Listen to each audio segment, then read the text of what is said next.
Afternoon, guys. Hope you're well. Same process ever. Max on either side. We'll set embargo partway through for 10:30 this evening. Start with Fraser in the middle. Hello, Pep. You okay? Can you bring us up to date with injury issues to start with, particularly around Foden, Kovacic and Rodri, please? Rodri is much better. Kovacic as well. And Fila still doesn't feel good. The rest are okay. Obviously, it's transfer deadline day, but arguably one of the best bits of business you've maybe done is to bring İlkay Gündogan back in. We saw what sort of an influence he had against Ipswich. How do you make in terms of how he's settling back in and how much of an influence is he having on the squad as a whole? He needs 1 minute. No more than that to settle. And in terms of his influence on the squad as a whole? Everybody knows it. He's a good player, top-class player, and he knows the mechanics, what we try to do, what we try to live all together, and so we knew it and it happened. And in terms of this weekend, it's early days for Julen Lopetegui in charge of West Ham, but how do you see them evolving as a side? Are they a different prospect this year around, do you think? New managers, new places always needs time. An experienced manager, so being in Real Madrid and or national team from Spain and alongside another club, so Sevilla, this is so demanding place, so having a lot of experience. He's an unbelievable person, and so West Ham at what I already had a really good squad, and this transfer this summer bring new top players and especially up front, physicality, especially up front, they have an incredible weapon. It's just a really strong team.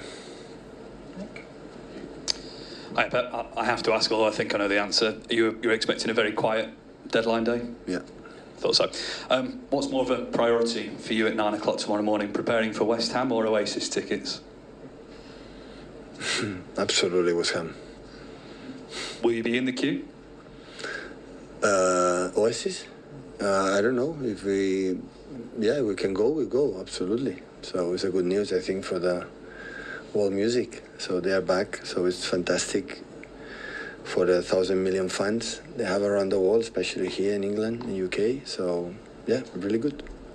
The Ballon d'Or voting opens next week. There's plenty of Manchester City players that perhaps will be expected to be in the shortlist, but of all outstanding players, perhaps Rodri, and I know you love your midfielders, perhaps just a word on why he is expected to be in the top three, maybe, if not win it. I would love to, one player win this award for the players means a lot, so I would love it. So, but I think, as I said many times, just being in contention or being there means that the club and individually, collectively, have done a good season. So, but there are a lot of good teams with the good players as well. So hopefully it's happened, but it's not in my hands. We know the strikers often win, but given Rodri's run of unbeaten games, how important he was to Manchester City, is it maybe time now that a midfielder wins it this time round? It would be delight. He deserves it, but I guess maybe another one deserves it too. So the people vote. So Rodri had made not just this season, many seasons, and the previous season, of course, was really good with the Premier League and especially in the Euros, winning with the Spain. But there are players also they did a good season. Pep, obviously the transfer window has been difficult for lots of different clubs for different reasons. I know with Julian Alvarez leaving, you spoke a couple of weeks ago about looking for a player at some point to come in and fill that and maybe challenge Erling up front. With this window specifically, was it just a case of the fact the right player wasn't available? Was it a case of the club needing more time because the Alvarez deal happened late? I mean, what's the situation with that? I'm happy with the squad.